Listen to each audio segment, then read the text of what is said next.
Hello everyone, सत श्री अकाल, good evening. So Monday को जो हमने रिवीजन लेक्चर लगाया था, लाइव लेक्चर लगाया था, उसमें हमने 6 चैप्टर की रिवीजन करनी थी। तो उस दिन हमसे सिर्फ 6.1 और 6.2 ही रिवाइज हो पाया था। 6.3 एंड 6.4 हमारा रह गया था। तो आज के इस लेक्चर में हम 6.3 और 6.4 को रिवाइज करने वाले हैं। तो 6.3 is based on selection. Staffing process का जो थर्ड स्टेप होता है सिलेक्शन, उसके ऊपर बेस्ड है 6.3 कि कैसे एक कैंडिडेट को सिलेक्ट किया जाता है। सेकंड स्टेप में हमने रिक्रूटमेंट देख लिया कि कैसे रिक्रूट किया जाता है। थर्ड स्टेप में हम देखते हैं कि कैसे सिलेक्ट किया जाता है। तो रिवीजन लेक्चर है, ज्यादा डिटेल में नहीं होगा। सबसे पहले तो देखो सिलेक्शन का मीनिंग है हमें इस चैप्टर में। सिलेक्शन का मीनिंग क्या है कि जो भी प्रोस्पेक्टिव कैंडिडेट्स की आपके पास एप्लीकेशंस आई है उनमें से आपको एक बेस्ट कैंडिडेट चूज करके सिलेक्ट कर लेना है, और उस पूरे प्रोसीजर को कि कैंडिडेट्स की एप्लीकेशंस को छांट कर जो आप उनको चेक कर रहे हो, इनको इंटरव्यू ले रहे हो, उनके टेस्ट ले रहे हो, और उनके टेस्ट वगैरह, उनकी कैपेबिलिटी, एबिलिटी वगैरह चेक करके जो आप एक कैंडिडेट को चूज कर रहे हो उसको हम क्या बोल रहे हैं? सिलेक्शन प्रोसेस बोल रहे हैं। तो selection refers to the process by which the qualified applicants are selected by means of various tests for the predetermined number out of a large number of applicants। large number of applicants से जब आप कुछ लोगों को चुन रहे हो जिनकी आपको रिक्वायरमेंट है, जो भी उन्होंने एप्लीकेशंस वगैरह दी है, वेरियस उनके टेस्ट वगैरह लेकर, उसे हम सिलेक्शन बोलते हैं। तो सिलेक्शन करने का पूरा ये प्रोसीजर हमें दिया हुआ है, किस प्रोसीजर थ्रू हम सिलेक्शन करते हैं। तो सबसे पहले सिलेक्शन का प्रोसीजर होता है प्रीलिमिनरी स्क्रीनिंग। प्रीलिमिनरी स्क्रीनिंग में क्या होता है कि जो भी एप्लीकेशंस हमने रिसीव की होती है उन एप्लीकेशंस को हम लोग थॉरोली स्टडी करते हैं। उन एप्लीकेशंस में कैंडिडेट्स ने जो अपने बारे में, अपनी क्वालिफिकेशन, अपने एक्सपीरियंस के बारे में लिखा है, उन सभी चीजों को थॉरोली स्टडी करके उससे ही हम पता लगा लेते हैं कि कैंडिडेट हमारी ऑर्गेनाइजेशन में जो पोजीशन खाली है उसके लिए कैपेबल है या फिर नहीं है। अगर उसकी एप्लीकेशन देखकर ही आपको लग रहा है कि वो कैंडिडेट आपकी ऑर्गेनाइजेशन की पोजीशन के लिए कैपेबल नहीं है, तो वहीं पर उसकी एप्लीकेशन रिजेक्ट कर दी जाएगी। अगर एप्लीकेशन देखकर आपको लग रहा है कि उसके पास उतना एक्सपीरियंस, उतनी नॉलेज, उतनी स्किल्स है जितनी की आपको चाहिए, देन वो फर्दर मूव करेगा सेकंड स्टेप के ऊपर। और सेकंड स्टेप हमारा क्या है? Selection test. सिलेक्शन टेस्ट में वेरियस 5 तरह के टेस्ट लिए जाते हैं कैंडिडेट के। कौन कौन से वो 5 तरह के टेस्ट होते हैं? तो ये 5 तरह के टेस्ट एक कैंडिडेट के लिए जाते हैं। सबसे पहले होता है intelligent test, aptitude test, personality test, trade test और इंटरेस्ट टेस्ट। इंटेलिजेंस टेस्ट में हम देखते हैं कि कैंडिडेट जो है वो कितना इंटेलिजेंट है, उसका आईक्यू लेवल कितना है, उसकी समझ कितनी है, कितनी, वो सारी चीजें हम किसमें देखेंगे? इंटेलिजेंस टेस्ट में। ठीक है। देन उसके बाद एप्टीट्यूड टेस्ट में हम देखेंगे कि उसके पास स्किल्स क्या है, मतलब उसके पास क्या चीज है। मतलब एप्टीट्यूड टेस्ट में बेसिकली हम लोग क्या देखते हैं? एप्टीट्यूड टेस्ट में हम लोग कैंडिडेट की कैपेबिलिटी मेजर करते हैं कि वो नई स्किल्स अगर उसे सीखनी पड़े तो क्या वो नई स्किल्स सीख सकता है। अगर सीख सकता है तो कितनी जल्दी वो चेंजेस को, कितनी जल्दी वो नई टेक्नोलॉजी को, स्किल्स को अडेप्ट कर लेगा, वो हम एप्टीट्यूड टेस्ट में देखेंगे। देखो इंटेलिजेंस टेस्ट में इन्होंने क्या कहा है? It is used to measure IQ of an individual. एक इंडिविजुअल का आईक्यू चेक करने के लिए आप इंटेलिजेंस टेस्ट लेते हो। Aptitude test it is used to measure the individual's potential for learning new skills. उसका पोटेंशियल देखते हैं कि वो न्यू स्किल्स लर्न करने के लिए, न्यू स्किल सीखने के लिए पोटेंशियल कैपेबल है या फिर नहीं है। पर्सनैलिटी टेस्ट में हम उसकी पर्सनैलिटी चेक करते हैं, कितनी जल्दी गुस्सा आता है, इमोशनल कितना क्या है, सारी किस सिचुएशन में किस तरह से बिहेव करता है, वो सारी चीजें हम पर्सनैलिटी टेस्ट में देखते हैं। It is used to know clues to a person's emotion, his her reaction, maturity, value system etcetera. क्या वो वैल्यूज फॉलो करता है, कितना उसके अंदर मेच्योरिटी लेवल है। ठीक है। रिएक्शन क्या होता है किसी भी सिचुएशन का, उसका इमोशंस कितने शो करता है, गुस्सा या फिर किस तरह से वो बिहेव करता है, वो सारी चीजें हम पर्सनैलिटी टेस्ट में देखेंगे। ट्रेड टेस्ट में हम देखेंगे कि एग्जिस्टिंग स्किल्स उसके पास क्या क्या है। एप्टीट्यूड में हमने नई स्किल्स सीखने के लिए उसका पोटेंशियल चेक किया। ट्रेड टेस्ट में हमने देखा कि उसके पास एग्जिस्टिंग स्किल्स क्या है।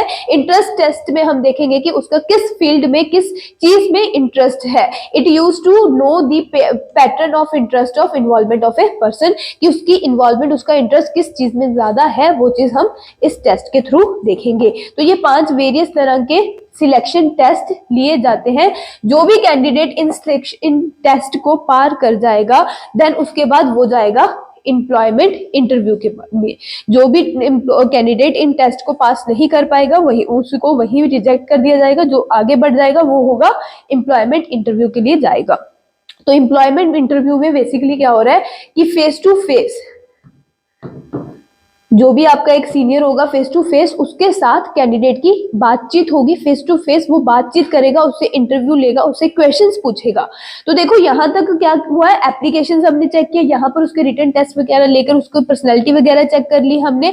यहाँ पर कैंडिडेट से आप फेस टू फेस बातें कर रहे हो, फेस टू फेस बातें करके आप चेक कर रहे हो जो भी उसने अपनी पर्सनैलिटी के बारे में लिखा है, जो भी अपने उसने स्किल्स एक्सपीरियंस नॉलेज के बारे में लिखा है, उसको क्वेश्चंस पूछ कर उसकी वो सारी चीजें चेक कर रहे हो कि जो उसने हमें बताया वो एक्चुअल में सही है या फिर नहीं है। तो एम्प्लॉयमेंट टेस्ट इंटरव्यू में आप फेस टू फेस एम्प्लॉय से बात करते हो। अगर फेस टू फेस बात करके आपको लगता है कि ये हमारे लिए एक केपेबल पर्सन है, कंपिटेंट पर्सन है, देन वो फर्दर उसका क्या होगा, हम उसे सिलेक्ट कर लेंगे। तो सिलेक्शन का क्या प्रोसीजर होगा, रेफरेंस एंड बैकग्राउंड चेक। सबसे पहले क्या होगा, सिलेक्शन डिसीजन लेने से पहले अगर आपको वो कैंडिडेट पोटेंशियल लगता है कि हाँ हमारे लिए ये कैंडिडेट ओके है, तो उसका होगा रेफरेंस एंड बैकग्राउंड चेक। यानी कि जो भी चीजें उसने हमें रेफरेंस दी है, अपना बैकग्राउंड बताया है कि कहाँ से, किस ऑर्गेनाइजेशन से वो आया है या फिर किस कॉलेज से वो आया है, वहां पर जाकर उसके बारे में हम जानकारी लेंगे कि क्या वो एक सही पर्सन है या फिर कोई क्रिमिनल या फिर कोई बैड बिहेवियर वाला पर्सन तो नहीं है। तो पिछली ऑर्गेनाइजेशन में चेक जाकर हम ये चेक करेंगे कि इस ऑर्गेनाइजेशन में उसका बिहेवियर कैसा था, उसका काम करने का तरीका क्या था। तो वो सारी चीजें हम रेफरेंस और बैकग्राउंड चेक में देख लेंगे। रेफरेंस और बैकग्राउंड चेक करके अगर उसका बैकग्राउंड और बिल्कुल क्लियर हुआ, देन हम क्या करेंगे, सिलेक्शन डिसीजन लेंगे। जिस भी डिपार्टमेंट में आप उसे अपॉइंट कर रहे हो उस डिपार्टमेंट के हेड से कंसल्ट करके हम उसके रिगार्डिंग सिलेक्शन डिसीजन उसका ले लेंगे कि हमें सिलेक्ट करना है पर्सन या फिर नहीं करना। सिलेक्शन डिसीजन लेने के बाद अगर आप डिसीजन ले लेते हो कि हम इस पर्सन को सिलेक्ट करेंगे, देन उसका होगा मेडिकल एग्जामिनेशन कि फिजिकली और मेंटली ये पर्सन फिट है या फिर नहीं है। अगर फिट हुआ तो उसे हम दे देंगे जॉब ऑफर। जॉब ऑफर में आप उसे सैलरी वगैरह बताओगे कि इतनी सैलरी हम आपको ऑफर कर रहे हैं, मतलब उसे बता दोगे कि भाई हम तुम्हें रखने के लिए तैयार है। तो ये होता है जॉब ऑफर। अगर वो पर्सन आपका जॉब ऑफर एक्सेप्ट कर लेता है, देन आपके बीच में क्या बन जाएगा, कॉन्ट्रैक्ट ऑफ एम्प्लॉयमेंट। तो कॉन्ट्रैक्ट ऑफ एम्प्लॉयमेंट में आप सारी डिटेल्स, कब से ज्वाइनिंग होगी, ठीक है, कितनी आप उसे सैलरी पे करोगे, कितना वो काम करेगा, कितने आवर्स होंगे, कितनी छुट्टियां मिलेंगी, जो एक्स्ट्रा बेनिफिट, जो भी कॉन्ट्रैक्ट होगा आपके और आपके एम्प्लॉय के बीच में, वो एक कॉन्ट्रैक्ट फॉर्म हो जाएगा। तो ये पूरा प्रोसीजर होता है सिलेक्ट करने का किसी भी कैंडिडेट को। सबसे पहले प्रीलिमिनरी स्क्रीनिंग होगी, फिर उसके वेरियस टेस्ट्स लिए जाएंगे। अगर वो टेस्ट में पास होता है, देन उसको फाइनल इंटरव्यू के लिए कॉल किया जाएगा। फाइनल इंटरव्यू पास करने के बाद उसका बैकग्राउंड चेक किया जाएगा। बैकग्राउंड अगर क्लियर निकलता है तो उसका सिलेक्शन डिसीजन लिया जाएगा कि हमें सिलेक्ट करना है या फिर नहीं करना। सिलेक्शन डिसीजन अगर क्लियर हो जाता है, मतलब सिलेक्ट कर लेते हैं, तो उसका मेडिकल एग्जामिनेशन करवाकर उसे जॉब ऑफर देंगे। देन उसके बाद उसके साथ एक कॉन्ट्रैक्ट फॉर्म हो जाएगा अगर वो जॉब को एक्सेप्ट कर लेता है, जॉब ऑफर को। क्लियर?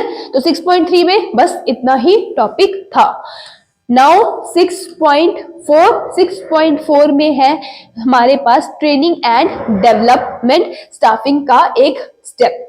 तो ट्रेनिंग एंड डेवलपमेंट में सबसे पहले हम ट्रेनिंग के बारे में पढ़ते हैं। तो ट्रेनिंग का मीनिंग आपको यहाँ पर दिया हुआ है। ट्रेनिंग का मीनिंग क्या बोलता है, it refers to the process by which the aptitude, skills and ability of employees to perform specific job are increase. Training एक ऐसा प्रोसेस है जिसके थ्रू आप क्या कर रहे हो, कैंडिडेट की एप्टीट्यूड को, एप्टीट्यूड स्किल्स को, एबिलिटीज को, काम करने की एबिलिटीज को इंक्रीज कर रहे हो। बेसिकली आप क्या कर रहे हो, जिस भी पर्टिकुलर जॉब पर आपने एम्प्लॉय को अपॉइंट किया है, उस जॉब के रिगार्डिंग उसे ट्रेन कर उसे काम सिखाकर उसकी उस जॉब में स्पेशलिटी इंक्रीज कर रहे हो। तो ट्रेनिंग जो होती है वो एक पर्टिकुलर जॉब से कंसर्न होती है, लेकिन डेवलपमेंट जो होता है वो ओवरऑल डेवलपमेंट की बात करता है। तो अगर हम डेवलपमेंट का भी मीनिंग पढ़े, it refers to the process designed to provide learning opportunities for the overall growth of employees. यहाँ पर भी ग्रोथ की बात हो रही है, यहाँ पर भी ग्रोथ की बात हो रही है, लेकिन डेवलपमेंट में जो ग्रोथ की बात हो रही है वो ओवरऑल ग्रोथ की बात हो रही है, और ट्रेनिंग में जो ग्रोथ की बात हो रही है वो किसी एक पर्टिकुलर काम में ग्रोथ की बात हो रही है।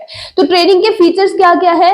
Training expense on training is investment not the wastage. जो आप एम्प्लॉय को ट्रेनिंग प्रोवाइड करते हो और ट्रेनिंग करने में जो खर्चा करते हो वो हमेशा इन्वेस्टमेंट होती है, वेस्टेज नहीं होती। इन्वेस्टमेंट कैसे होगी कि जो आपने उसके ऊपर खर्चा किया है ट्रेनिंग से वो आपका वेस्ट नहीं जाएगा। ट्रेनिंग प्रोवाइड करके एम्प्लॉय की एफिशिएंसी इंक्रीज हो जाएगी, उसके काम करने की क्षमता इंक्रीज हो जाएगी, उसकी परफॉर्मेंस बेटर हो जाएगी। अगर वो परफॉर्म बेटर करेगा तो उसका फायदा हमें ही होगा।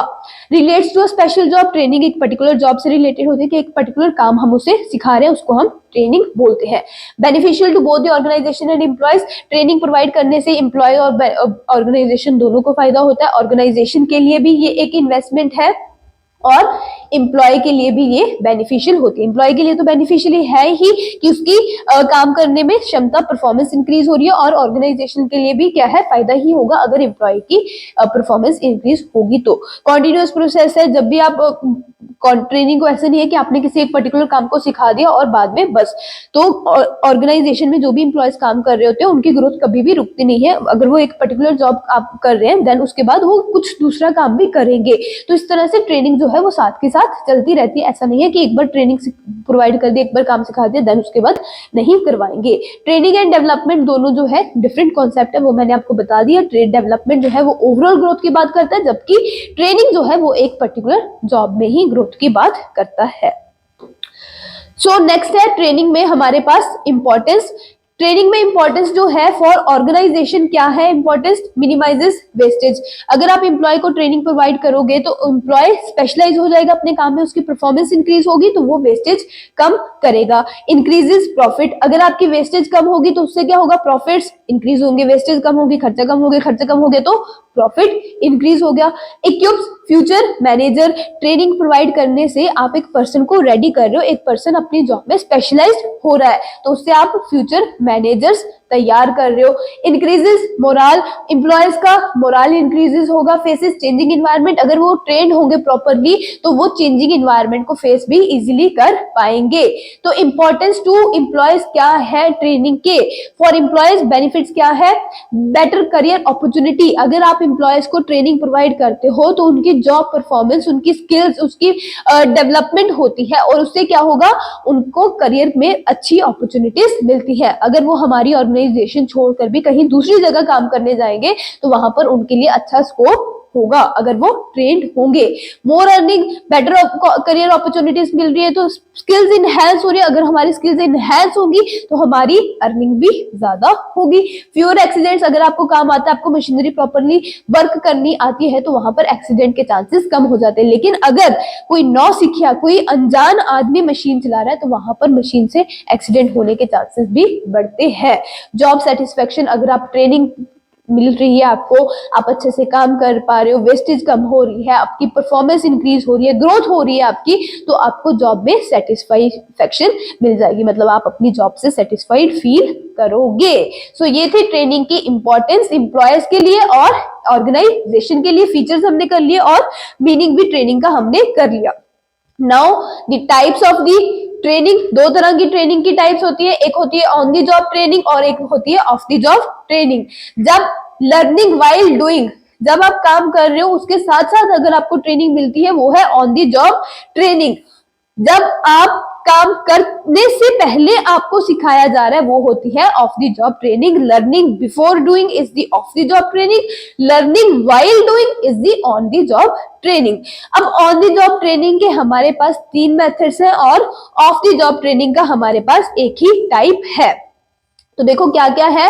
सबसे पहले ऑन द जॉब ट्रेनिंग में होता है इंडक्शन ट्रेनिंग। इंडक्शन ट्रेनिंग मतलब कि इंट्रोडक्शन ट्रेनिंग। इस ट्रेनिंग में जो भी नया एम्प्लॉय हमारी ऑर्गेनाइजेशन में काम करने के लिए आ रहा है उस एम्प्लॉय को आप सारी ऑर्गेनाइजेशन के बारे में इंफॉर्मेशन, जानकारी प्रोवाइड कर रहे हो। क्या उसका जॉब होगा, क्या बाकी चीजें ऑर्गेनाइजेशन में कैसे परफॉर्म होती है, इसे हम बोलते हैं induction training. It refers to that training which is imparted to acquainted the newly appointed employees with their job and the organization। जो भी newly appointed employees है, appointed employees है, उनको job और उनकी organization के बारे में बताना is the induction training। apprenticeship training में क्या होता है कि जो भी स्पेशल स्किल्स होती हैं, जैसे इलेक्ट्रिशियन हो गया, ठीक है, प्लम्बर हो गया, इनके साथ हमने देखा है कि एक लड़का आता है काम करने के लिए, तो काम करते करते जब आप सीख रहे हो काम करना, वो होती है apprenticeship training. It refers to that training method where the training is put under the guidance of an expert to acquire higher level of skill, कि एक एक्सपर्ट पर्सन की गाइडेंस में आप रहकर काम सीख रहे हो, उसे हम बोलते हैं अप्रेंटिसशिप ट्रेनिंग। इंटर्नशिप ट्रेनिंग में क्या होता है कि जो भी आपने एजुकेशन प्रोवाइड की है, जब उसका प्रैक्टिकल एस्पेक्ट आप सीखने जाते हो, तो उसे हम बोलते हैं इंटर्नशिप ट्रेनिंग, कि पढ़ते पढ़ते साथ में। It refers to that training which is imparted jointly both by the educational and business organisation to create a balance between theoretical and practical knowledge of their members, कि जो हमें थ्योरेटिकल नॉलेज मिली है उसको प्रैक्टिकल अप्लाई करने के लिए जो हमें ट्रेनिंग मिल रही है, उसे हम इंटर्नशिप ट्रेनिंग बोलते हैं। तो चार्टर्ड अकाउंटेंट्स वगैरह जो होते हैं, तो सीए के एग्जाम्स में आप जो पढ़ते हो उससे आपको थ्योरेटिकल नॉलेज मिलती है, और जो आर्टिकलशिप इंटर्नशिप करने आप जाते हो किसी सीए के अंडर, उसे हम बोलते हैं इंटर्नशिप ट्रेनिंग। लास्ट है वेस्टिब्यूल ट्रेनिंग। वेस्टिब्यूल ट्रेनिंग में क्या होता है कि एक्चुअली मशीनरी में काम करने से पहले डमी मशीनरी में आपको सारी वर्किंग सिखाई जा रही है कि कैसे ये मशीनरी वर्क करती है वगैरह वगैरह, उसे हम बोलते हैं vestibule training. It refers to the training which is imparted in a dummy classrooms to train employees to handle sophisticated machinery and equipment. कोई भी मशीनरी जो है या फिर इक्विपमेंट है आपको चलाना सिखाया जा रहा है, उसके ऊपर एक्चुअली काम करने से पहले उसे हम वेस्टिब्यूल ट्रेनिंग बोलते हैं। क्लियर हो गया? वैसे तो सारा कुछ हमने पढ़ा हुआ है, लेकिन रिवीजन कर रहे हैं। तो अब डेवलपमेंट टॉपिक बचा है, वो भी मैं आपको करवा रही हूँ। कल हम सुबह मॉर्निंग की क्लास में 7:40 पर डिस्कस करने वाले हैं 6.3 के क्वेश्चन आंसर्स, तो बी प्रिपेयर, ठीक है? ओके, तो डेवलपमेंट का मीनिंग हमने डिस्कस कर लिया। नाउ हमारे पास है डेवलपमेंट का फीचर्स। डेवलपमेंट के फीचर्स क्या क्या है? तो डेवलपमेंट जो है वो रिलेटेड टू मैनेजर्स है।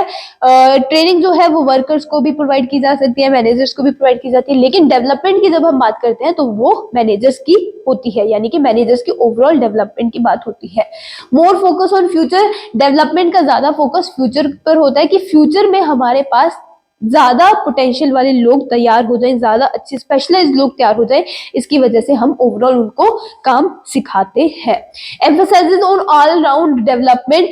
का मेन फोकस किसके ऊपर होता है? ऑल राउंड डेवलपमेंट की, हर एक एरिया में डेवलपमेंट हो, ना कि किसी एक पर्टिकुलर एरिया में। More emphasis on education than on training. Development में बेसिकली ट्रेनिंग से ज्यादा, काम सिखाने से ज्यादा एजुकेशन प्रोवाइड करने पे ज्यादा फोकस किया जाता है। जब आप चीजों की नॉलेज लोगों को दोगे तो उससे उनकी डेवलपमेंट ओवरऑल एरिया में होगी। Use to develop hidden talent. तो डेवलपमेंट बेसिकली जो भी लोगों के अंदर छुपा हुआ टैलेंट है उसको बाहर निकालने के लिए यूज किया जाता है। To train employees for accepting challenging jobs.